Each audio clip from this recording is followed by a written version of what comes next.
Tapi tak sekarang masalahnya dah ikat lah. tak apa. Dia sewa lah. Faham. Betul.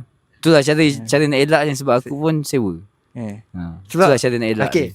Ni macam biasa kita macam role play lah, role play. So let's say lah, kalau sewa kan, andai sampai satu masa kita dah tua, kita tak mampu nak bayar, macam mana? Kalau rumah sendiri, orang cakap ada chance untuk kita bayar sampai habis. Betul. So macam mana kau fikir benda tu? Ini ujian iman. Okay. Kau dah ada family dan tu kan. Tanggungjawab kau dah lepas lah, anak kau punya tanggungjawab pula. Okay. Kau kena jaga orang tua. Okay. Bukan orang tua kena jaga anak kau. Betul. Okay. Anak kau lah. Betul.